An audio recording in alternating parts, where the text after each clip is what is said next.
Black Oak today? Unfortunately, we got to speed up a bit. I guess we lost a week someplace, like camping or holidays or whatever. I think we lost it on the Malcolm X movie, actually. But oh, that was another day. Oh, right. James Baldwin, we took a lot of time with, which is fair enough. I'm going to. Some of you have read The Chosen. Maybe I'll ask a question about The Chosen on the exam. If we get to it in the class, fine. If we don't get to it, then you can skip that question and do the other things that we're doing. I'm going to do Black Elk again on the final, and I'll do the D.H. Lawrence stuff on the final, and I'll explain to you what we will do. Read that Etruscan Places. That's an easy one. The reason for that book is basically he starts the whole ethic, even though he's not an American, he lived a long time here. He's buried in Taos, New Mexico. He's very interested in Native American things, ecology, and of course, love and sexuality. And really, if you want to say anyone started anything, he started the sexual revolution, for good or for bad, in this country, in other countries too, but in this country particularly. And so there is this whole thing running through his work of a religion that's much more free of restraints, but also conscious of what he calls the cosmological forces, what we would call the ecological balance, if you like. And he's very sensitive to nature. He has a ranch. His ranch now in New Mexico, just a little shack he had in the hills outside of Taos. How many have been to Taos? Well, you got something in store for you. You can go to Taos, you can go skiing, you can look at, I can't always say Native American crafts. It's just too clumsy, so I'll just say Indian, if you'll beat me up. Indian crafts and things of that kind. You go to the Pueblo and see the different kinds of artifacts that they have on display in various places there. It's up in the mountains of New Mexico, sort of north of Albuquerque, up towards the, I guess it's the Colorado border. And not Utah, Colorado, one of those states. I get them mixed up. Outside of Taos is this little so-called shack ranch, but it's run now by the University of New Mexico. It's called a shrine. It's his grave. So I think it's proper to consider him in America, and the influence in America is really vast. I mean, I don't know if it's good or bad, but you wouldn't have all the porn industry, you wouldn't have all the Playboy magazine, Playgirl, whatever, Hustler, whatever you want to call it, without the D.H. Lawrence revolution in effect. He started it almost single-handedly, for good or for bad. So what would have happened anyway? No, I'm not so sure that it would have happened as quickly as it happened. Because if you compare your experience in life with the kind of things that people in my generation grew up with, I mean, there's a vast difference. A vast difference in what you're exposed to, what you hear about, the language that you hear about, the expectations. I mean, no one even blinks an eye at people living together much anymore. Even males and males and females. Lawrence wrote about that too, by the way. He was very interested in issues of that kind, and his novels are permeated with things of that kind. And this is like 1910. So no one really even thinks of it. Yet when I was at college, if you had some of the other sex even in your room or anything like that, you could be expelled. And from normal colleges, you, for instance, lived off campus. and were seen with a person of the opposite sex, or I don't know about the same sex, we never really got that far, you could be held up before the, what was called the Men's and Women's Judiciary Board, even for things you did off campus. This was in the late 50s, early 60s. So, in fact, I was hauled up. So I can speak from personal experience. And it sounds absurd, but this university that I went to, Cornell, which is a pretty well-known school in northern New York State, Ivy League school, prior to all these events happening in the period I'm talking about, I think the only disturbances they used to have, and I don't want to be crude about it, were things called panty raids. I don't think you have such things anymore on campuses. That was about it. But I think ours was one of the first universities that led a student revolt against the president on these issues. And it was the graduating seniors that did it. And literally there was a huge riot on the campus at the end of when people are supposed to be celebrating their graduation, and they marched on the president's house and built bonfires there. There was a huge outpouring of anger on the part of the student body. And by 5 years later, they were having co-ed dorms and every other thing. So it was really an amazing change that occurred before you guys were even born, most of you. But Lawrence was behind, at least the ethos of Lawrence was behind a lot of that. So that's why one really should consider him in talking about varieties of religious expression in a country like this. So read that Etruscan Places, and as far as The Chosen goes, it's so easy that you've already read it. I would try to get to it the last day or so and go through the main themes. But that's a really good novel, and it does illustrate some of the issues in the Jewish world. I wouldn't say the Jewish community, because that's a very small group of Jewish people there in that novel. Really a sect of Jews, sort of like the black Muslims among the Afro-Americans.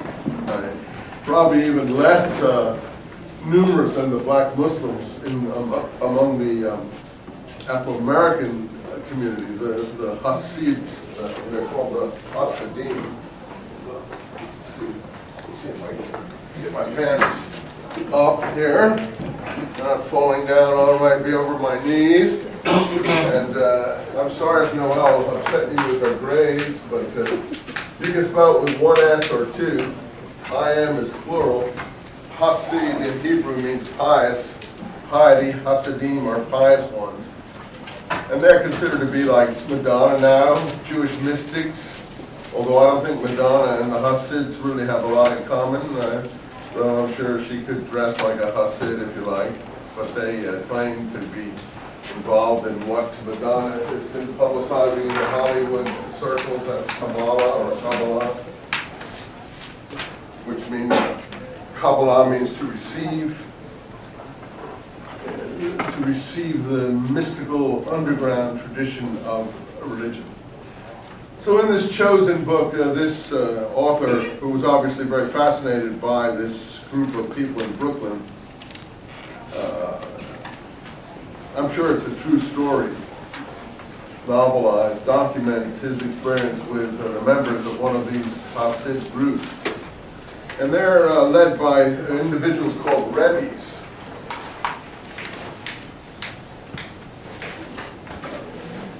It's a variation on the word in Judaism, rabbi. And they're led by Rebbes. And they, this is a mystical teacher who basically demands complete allegiance. It's a charismatic personality who the followers worship almost as a god, if you like, at least something akin to quasi-divine. It's not the normal Judaism. It's something like the black Muslims would have done Elijah Muhammad in those days. And someone who's a total leader and completely in control of the life of the sect or the community, if you like. So he pictures one of the boys from this community. And the person picturing it is another boy who is an outside boy, also of Jewish background, but he's only Orthodox. I mean, for you and me, he would be very religious himself.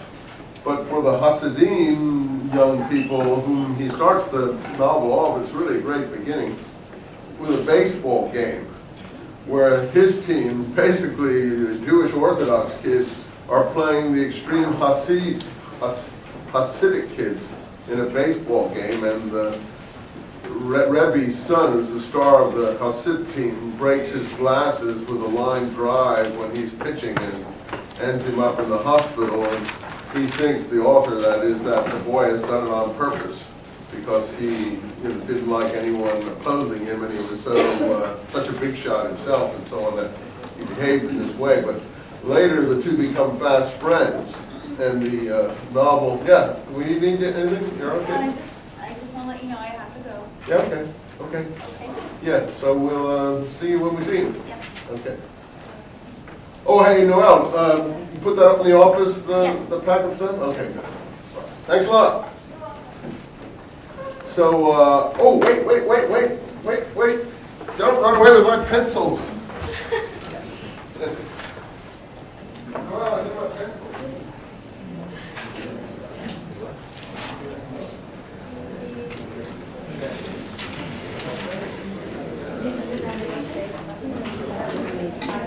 It's called pencil pushing.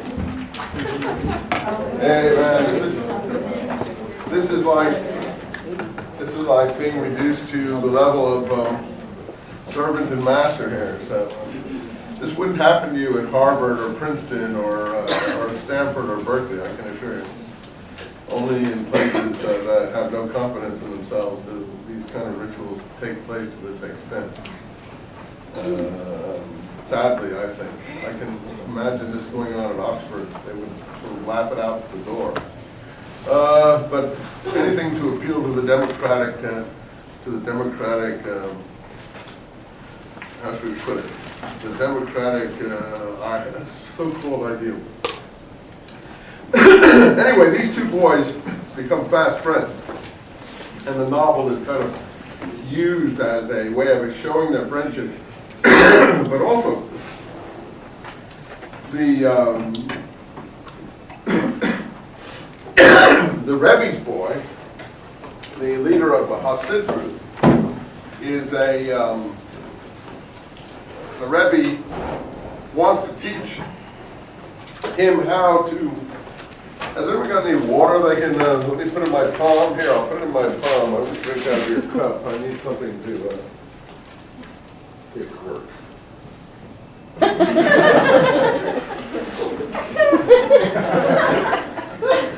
That's all right. My kids think I'm funny too, so. All right, try one of those guys. But take the paper off me, okay?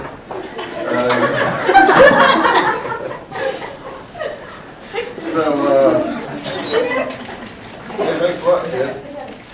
Oh, no, your hands don't work.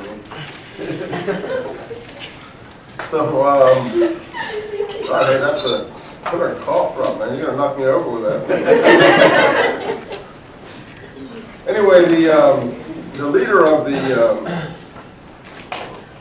the sect, the Rebbe, he wants to teach his son, who's they consider to be a genius, how to be a real leader. And to do so, he has to, he thinks, make him suffer somewhat. And what he does is he imposes upon him a regimen of silence. That is, he will not talk to his son at all. The son can talk to anyone else, but the dad won't talk to him. He'll allow him to be in his classes and stuff like that, but he basically imposes a regimen of silence on him in order to teach him, for some odd reason, some sort of suffering thing. So he uses the other boy to communicate with his son.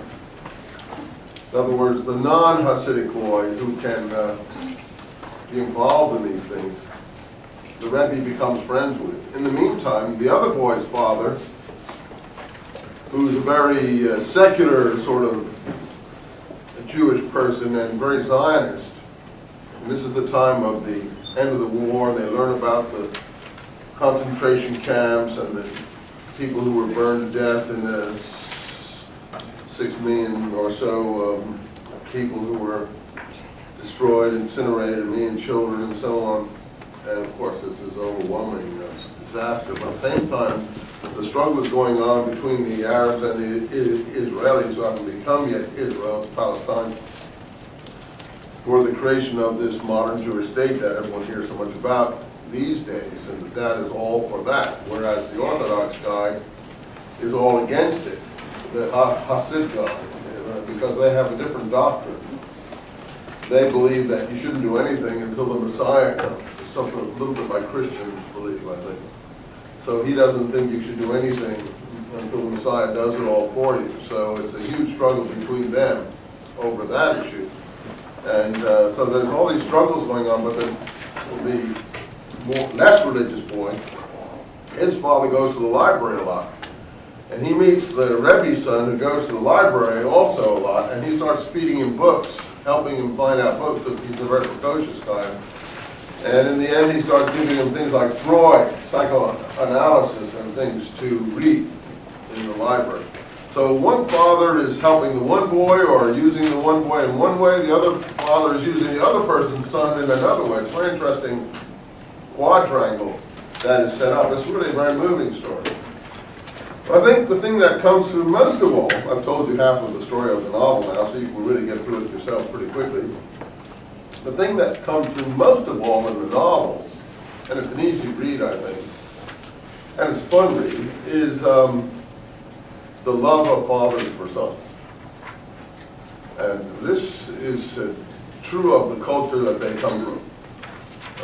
The extreme tenderness that you feel for fathers is, and I think in myself, for instance, in my background, I had more tenderness for my father than for my mother even. I don't think I ever was touched by my mother particularly, but my father would certainly touch me. I don't touch my sons, so, or my daughter for that matter, so I can't speak about those things. I'm not into the touchy-feely stuff. It's embarrassing to me as a person, but in any case, you'll have to decide for yourselves how you want to respond. But one thing I think you will respond to is tremendous tenderness and love of fathers for sons. Now, in a lot of cultures, that's missing.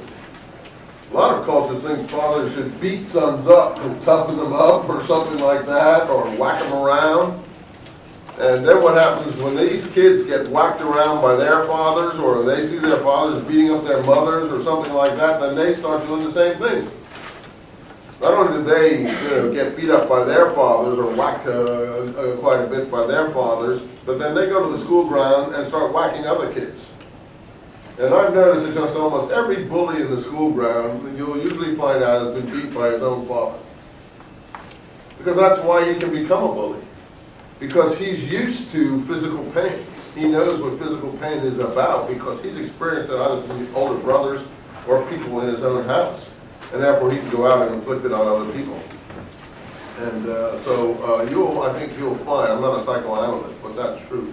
So maybe you guys don't agree, I don't know if you agree or not, but I think bullying on the school ground is a serious problem. And I think you'll always find it, you can trace it right back to the home if you go back there. That's where it'll inevitably come from. And I'll say that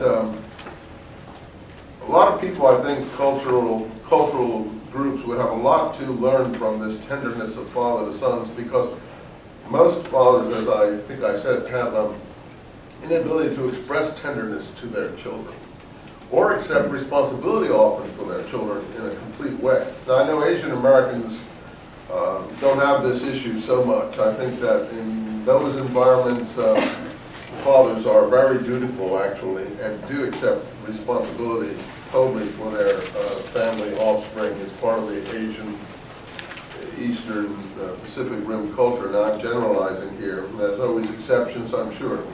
to everything, you know, and so on. But so they will, I think, identify to some extent more than others. I think Japanese groups, people from Chinese background.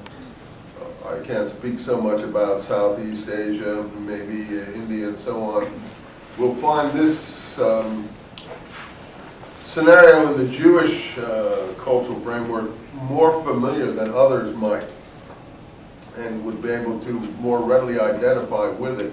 But I think any group would find something to learn from this exquisite tenderness that you see, whether you agree with their fathers or not, that the fathers feel for their sons and show towards their sons. Say, well, what about the daughters? What about the daughters? Well, daughters haven't entered into this particular novel, so I can't get into it too much, because this is really a novel about fathers and sons and their relations and feelings for each other. But one thing for sure, there's no violence between fathers and sons. And though there may be intellectual argument and rebellion to some extent, but there's no violence, and of course there's total encouragement. It's funny, I was just coming up here. I don't think this cough drop's telling me that water doesn't benefit me. That's too bad. I don't have a glass I can pour that. This is not doing it for me, kid. Where's the waste bin? Is there a drinking fountain out here? I'll be right back, okay?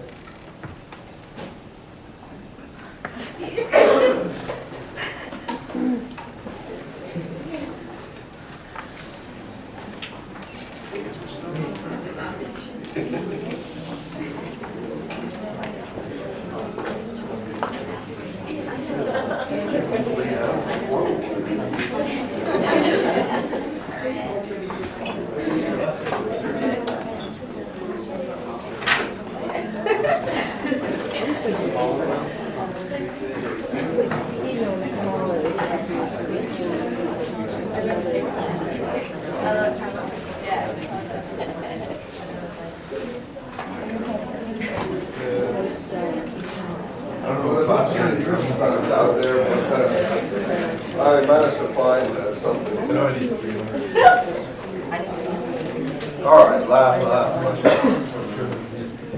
So I'm up here. I often listen to NPR, and a guy was doing a survey of a high school in Fremont, California, which is very minority dominated. Maybe I'll have to open the door for that human. Very minority dominated in the sense that it's not Anglo majority, whatever, Anglo may be the wrong word. I don't like to use color-coded words, so we'll use the word Anglo. Because I don't know what color means, and I don't think people are really the color they're designated as anyway. We should have some color called pinkos or tannos or, I don't know, there are all kinds of hues, but I've never seen a white, so I don't even know what those people look like. The day I see a white, I'd like to have one pointed out to me, you know. But in any case, there's various hues. So we'll use the word Anglo. So this is not Anglo-dominated. And so, being up there in the sort of, what's that called, that belt up there in south of San Francisco, the Silicon Valley area, there's a lot of people from Southeast Asia there. You know. So here's basically an inner city school that everyone wants to get into because it's so academically, you know, insane. And there are groups of Southeast Asian people, East Asian people, so-called Indian, if you want to call them, groups, and everyone is like super achievers to the point if they don't achieve, you know, they go home and their parents don't give them dinner even, and so on and so forth. And they were doing a survey of the kids in this place, and they're, you know, the Anglos are trying to get into the school. So it's so like highly thought of and so on. So if a kid doesn't achieve, their parents don't give them dinner or something like that to punish them, but they don't beat them up or anything like that. So I mean, and some of the people from Asian background were complaining about how tough their parents are on them, but they weren't rebelling or, you know, getting violent about it in the school or something like that, because the I hate to say tortures, but the tortures, you want to use it like that, there are tortures in the Chosen book too, were more subtle than that, and far more spiritual or intellectual, if you want to call it that. But that's just a good example of what's going on even here in California among cultural people of cultural different backgrounds. So it was interesting to hear that because of the rap generation and so on, the racial stereotypes had actually increased in this school. Everyone was identified by who their race was, but it was a kind of, and they were even mixed. If you were a mixed person, then you were called a mixed person in this school. I don't think this is like Southern California so much. But in this school, it was all totally who you, and when you were younger, before you got to the school, you tended to go around with all different kinds of people. But at this school, if you went out with people who were not of your own cultural, ethnic group, then you were really in some sort of a problem area. And you'd have to do it secretly and so on. So the interviews were really interesting, but the slurs, if you want to call it that, were actually done more like in a rap way. In other words, it was a badge of honor to have some slurs, not vice versa. I can't explain that without getting into gory details, but you understand what I'm talking about, I think. So each group was identified by their, where they came from.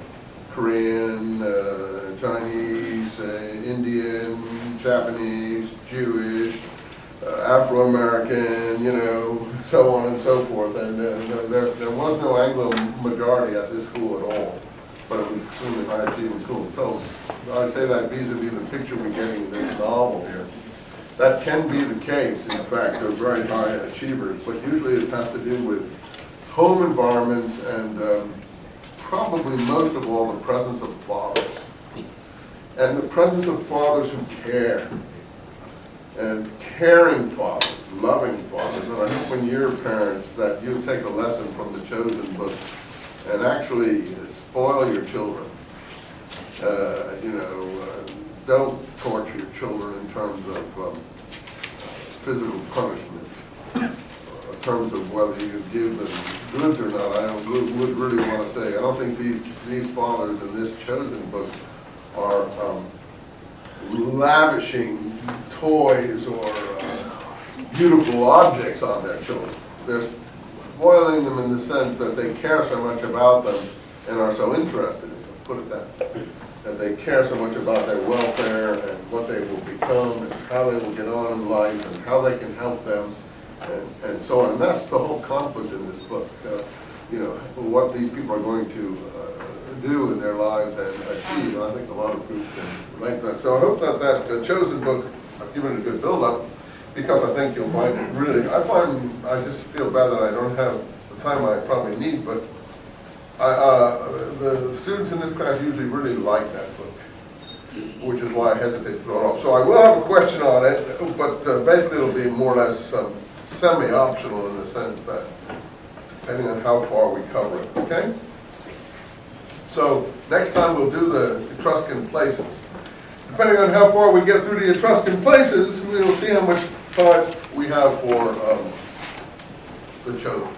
Question? Before you move on, can you just tell me what a Zionist is? I don't quite understand that term. Yeah, Zionist has been in the news quite a lot. If you read the Bible at all, or ever heard things from the Bible, you will have in the prophets heard of different prophets. Christians are very into this part of the Bible, for instance, biblical prophets, because they feel that the prophets have some stake in how Jesus is presented in the Gospels or the Scripture and how Jesus fulfills prophecy. Well, if you look at most of those prophecies that are pulled out of Scripture, they're pulled out from what are called the prophets. And the main prophets are Isaiah, Jeremiah, Ezekiel.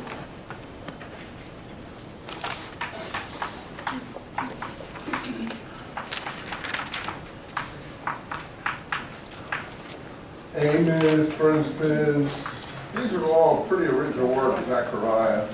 I'm thinking of ones that are really, and all these prophets are very Zionistic. They always talk about return of the Jewish people to Zion. In fact, the Mormons have picked that ethic up and call a lot of their locations Zion. So that, for instance, you can even go out to Utah and you can find a place called Zion National Park. And the reason is that for the Mormons, Utah was Zion, the promised land, if you want to call it that. It's a code for the promised land or whatever you want to call it. You say, well, why don't they just call it the promised land? Why do they call it Zion? Well, Zion was actually the seat, if you can visualize it, of the Davidic monarchy in Jerusalem.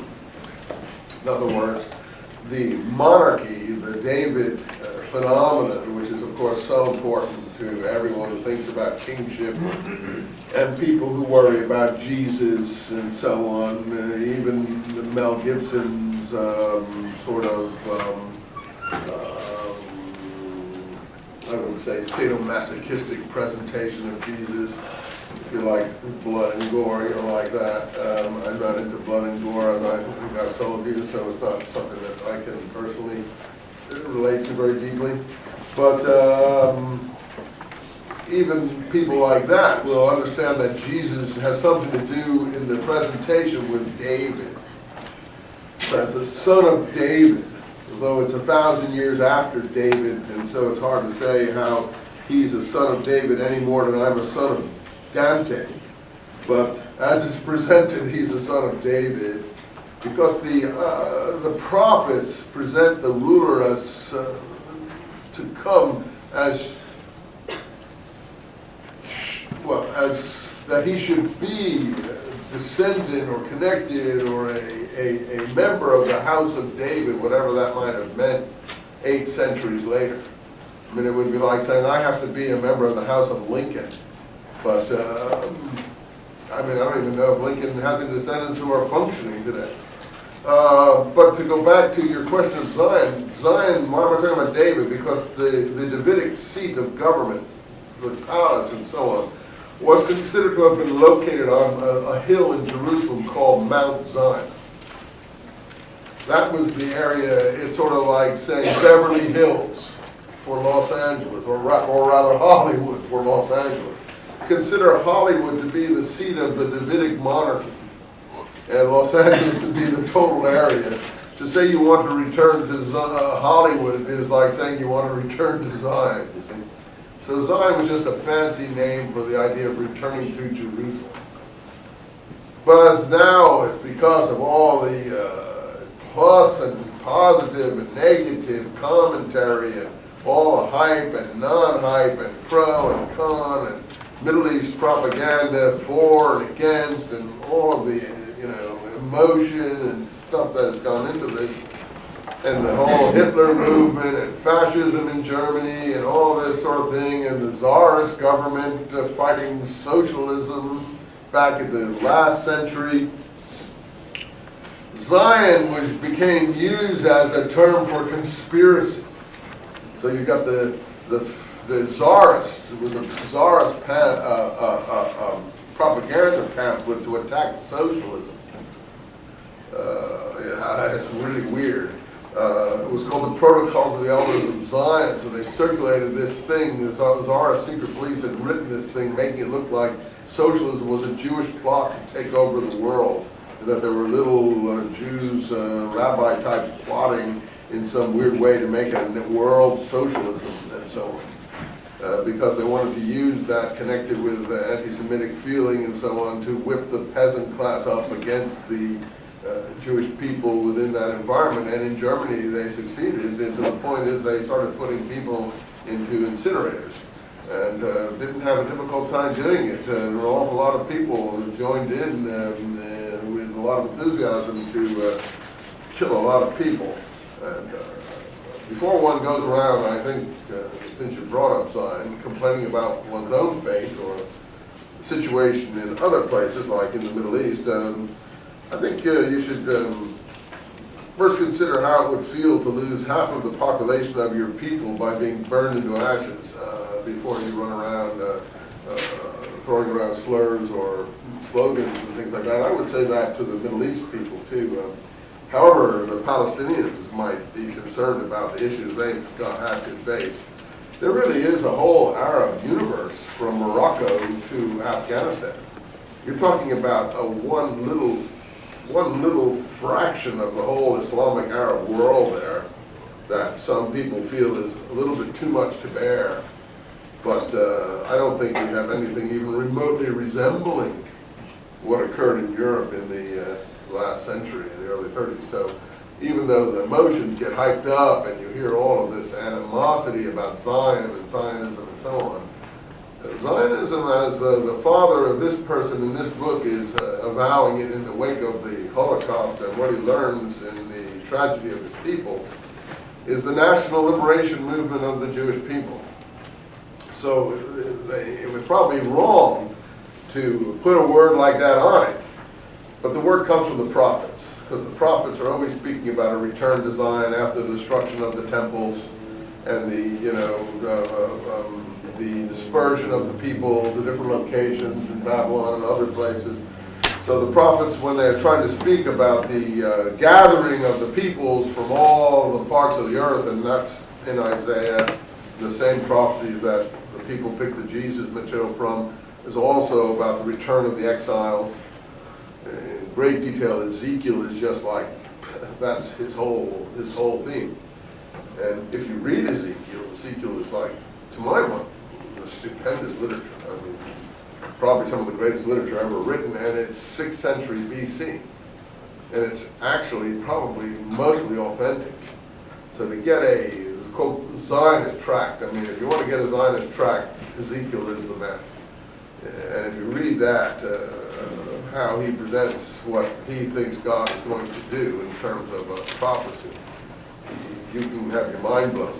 I think the Mormons were reading that. I treat that in an Old Testament class. Next term I'll be doing an Old Testament class.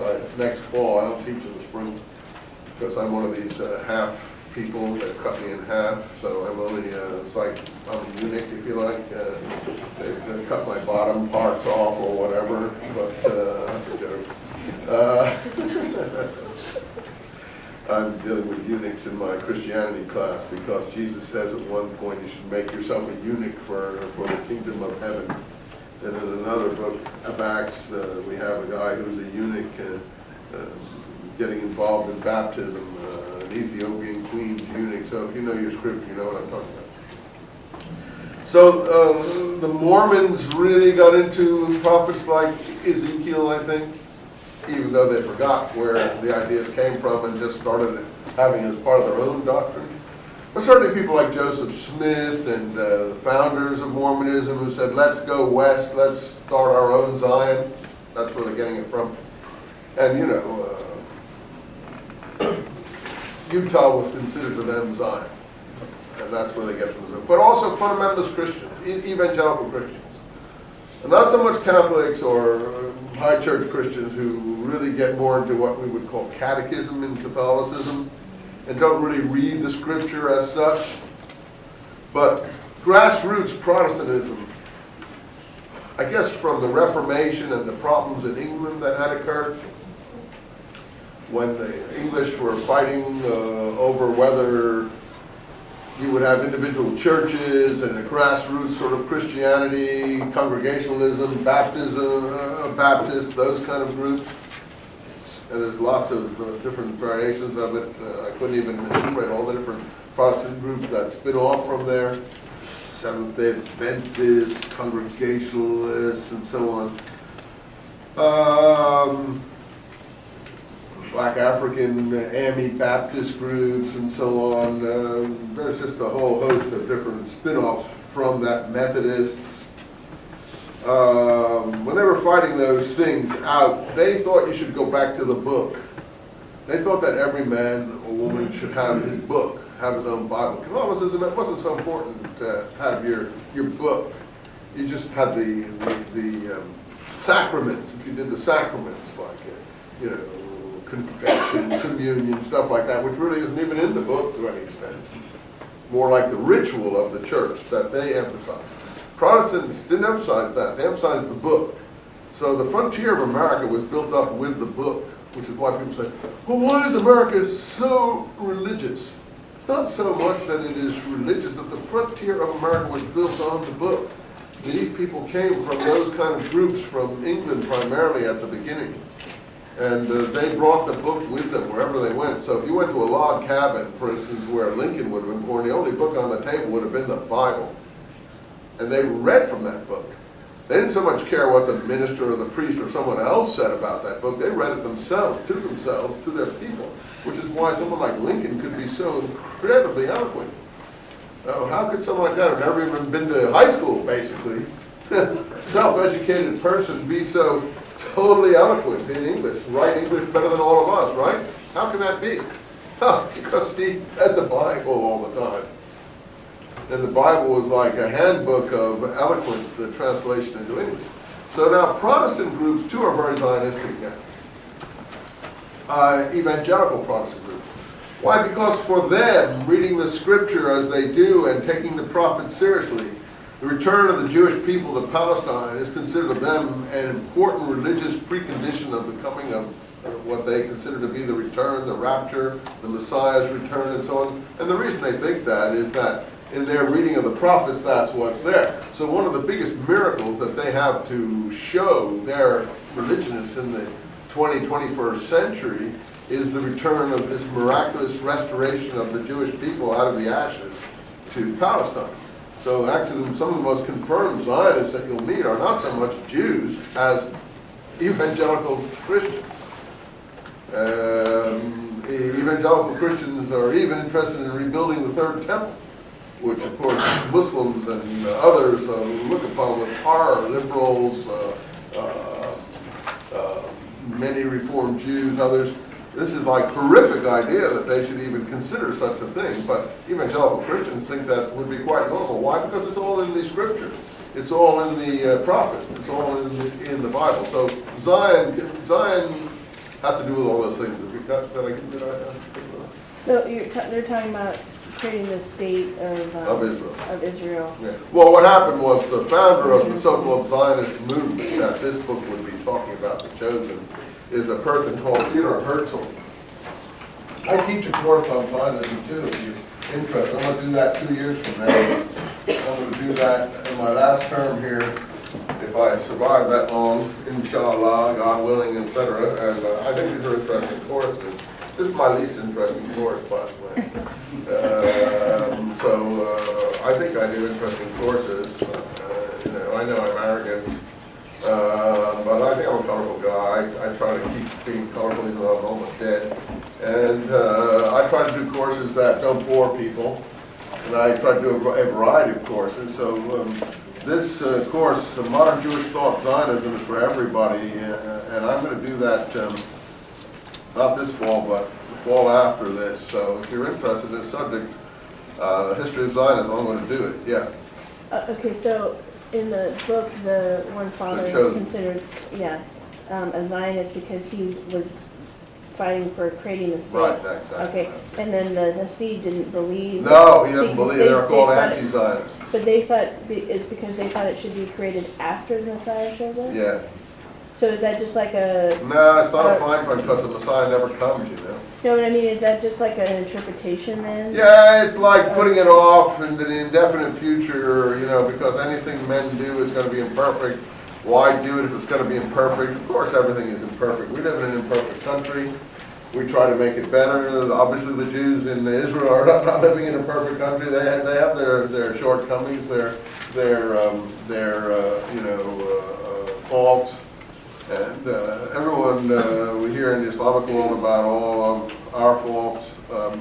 Don't hear so much about their own faults, but everyone has shortcomings. So this kind of Hasidic person would think that men meddling in God's affairs was a bad thing.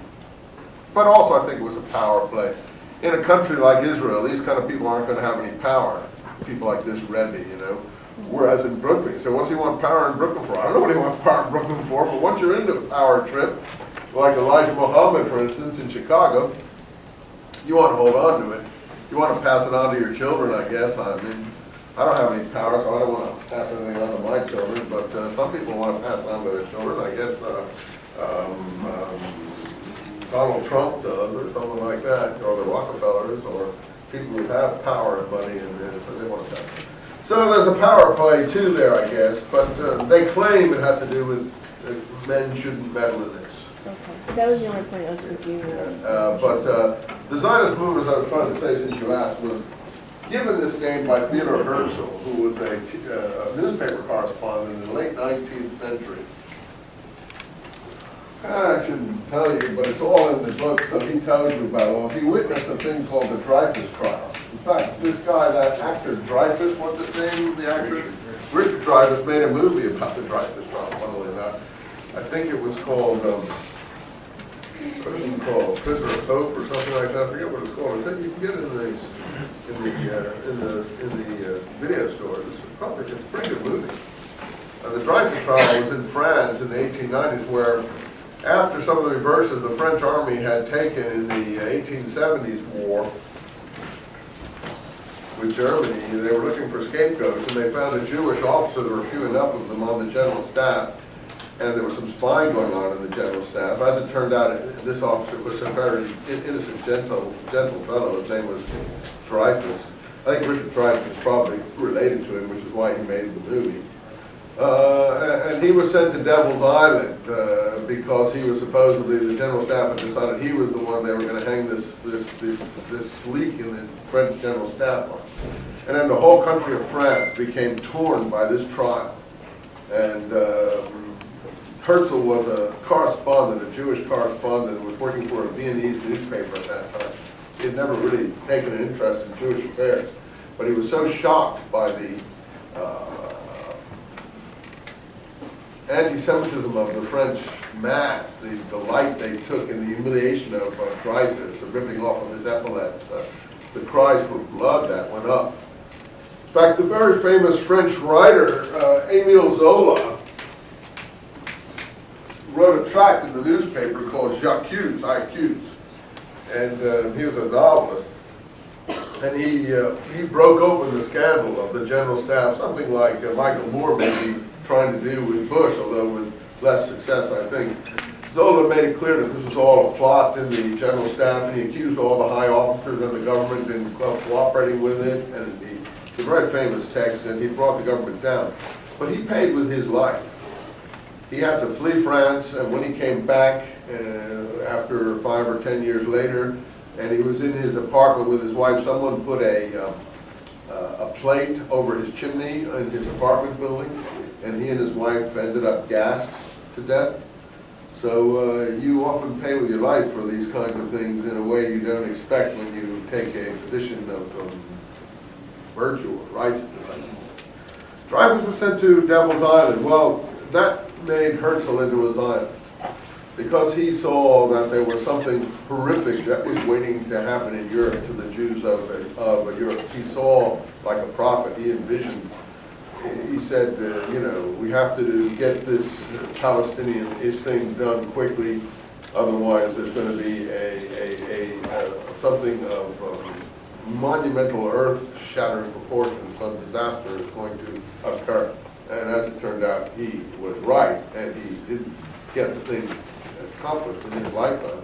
He died of a heart attack because he worked himself to death in the 4 or 5 years that he became obsessed with this idea, or maybe the 8 or 9 years. He worked himself to death and died of a heart attack in 1904. And this Dreyfus thing had occurred in 1896. But he started in this process the Zionist movement. He called it the Zionist movement. What it was to rebuild a Jewish homeland in Palestine. So that's what it's all about. And that's why the boy's father in this book is very into that whole thing. And the break between the two boys is over. You think, well, the break between the Arabs and the Jews is over, it should be over Zionism. No, the break between the Jews and the Jews is over Zionism. The Jews who want to stay in their homely adopted countries. And the Jews of England, for instance, were very anti-Zionist. They wanted to enjoy being Englishmen, and they didn't want their status as good little Englishmen undermined by a so-called Jewish state somewhere in a place that they didn't want to go to. And same in America. Reform Judaism in America was very anti-Zionistic and so on. So people don't realize that these are very complex issues even within a community. Same as probably the issue of black Islam in the Afro-American community is probably a complicated issue.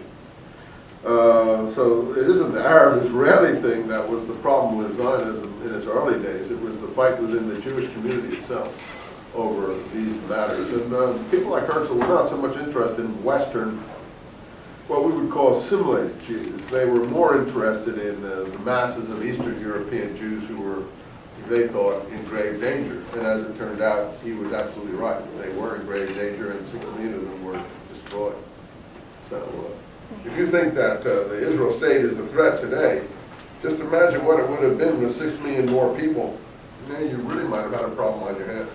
So, you know, what the Jews were able to do with the remnants of refugees out of a gas chambers is quite an incredible thing. And I think evangelical Christians have recognized that. Very few others have recognized that because evangelical Christians love the Bible. They love the Bible. That's the thing, the holy book. I don't think they love any pope. I don't think they love any particular leader of a group that they identify with. They love the Bible, old and new, and that comes out of it.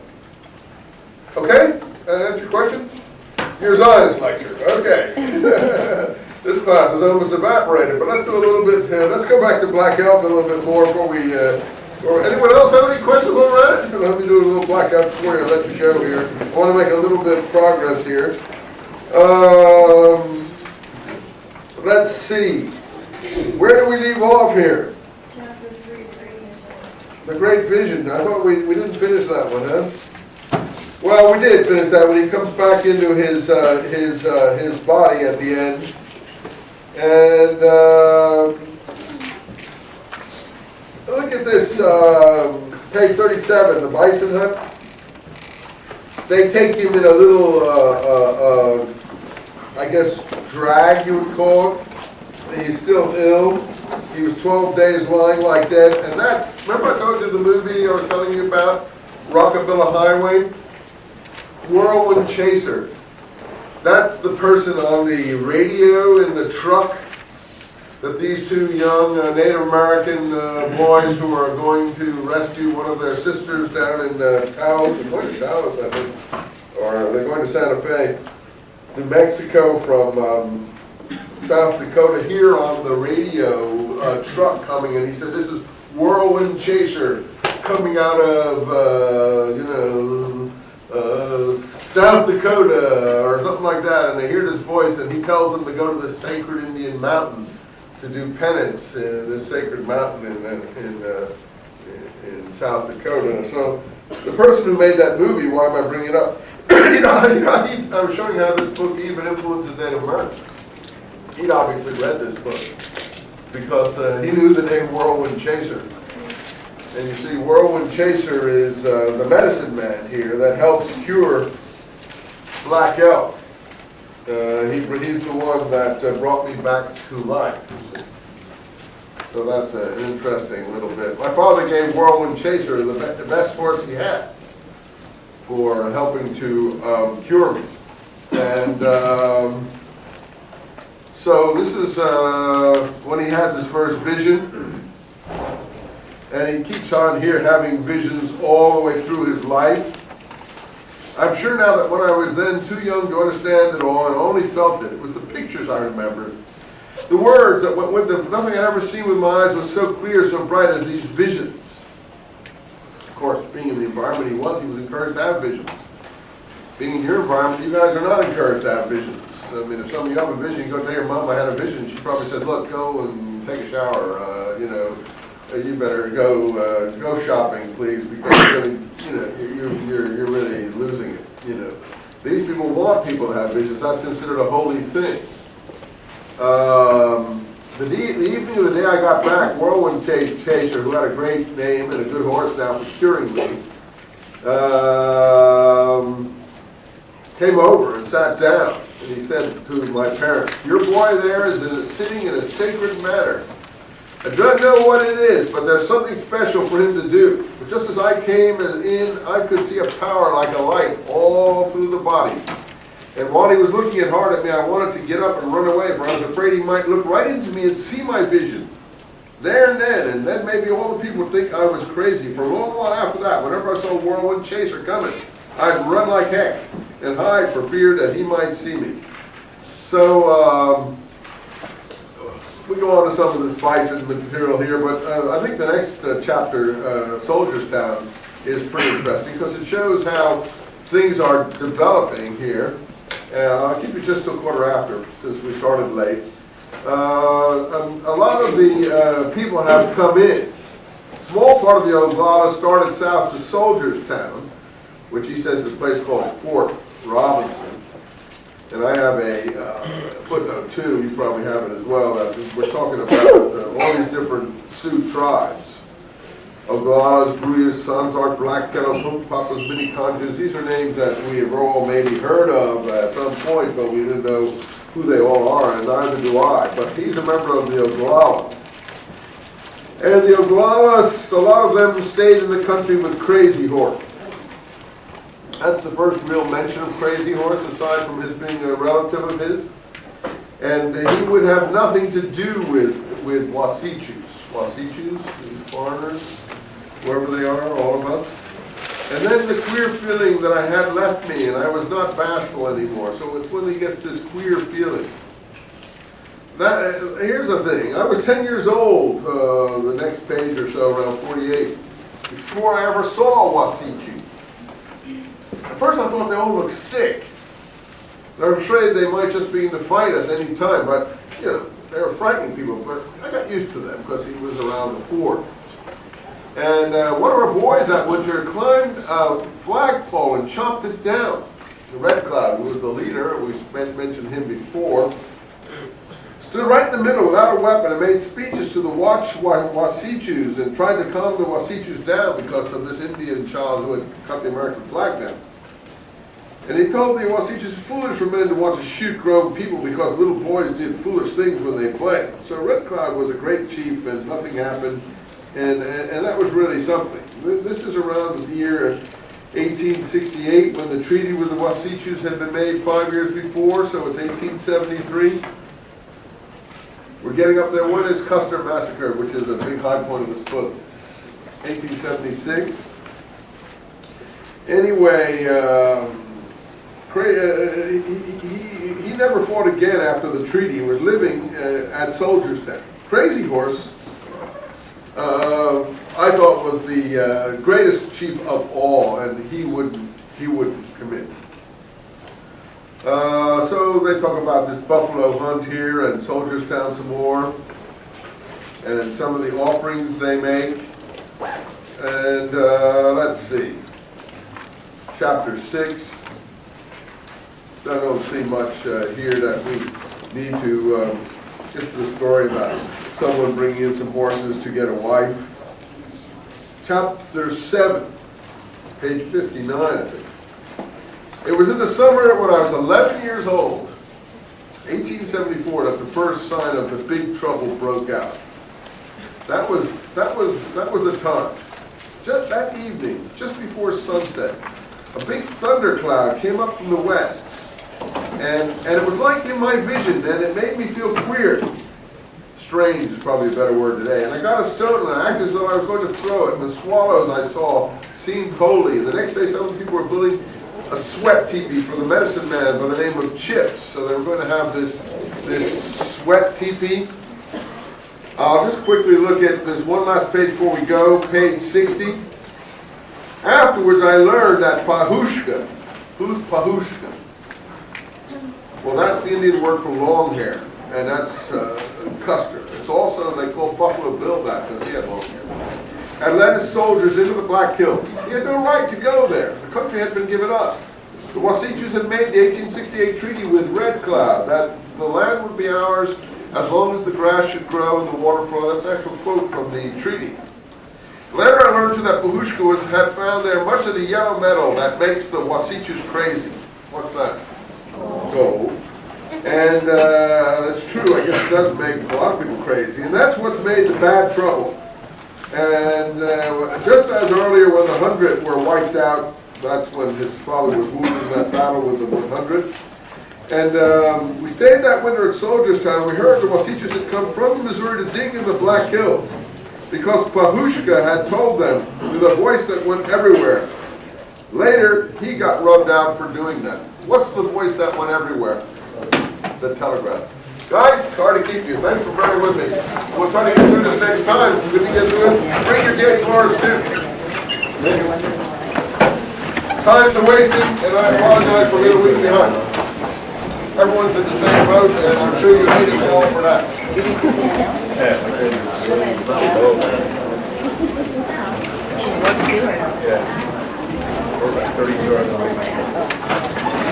Well, then if I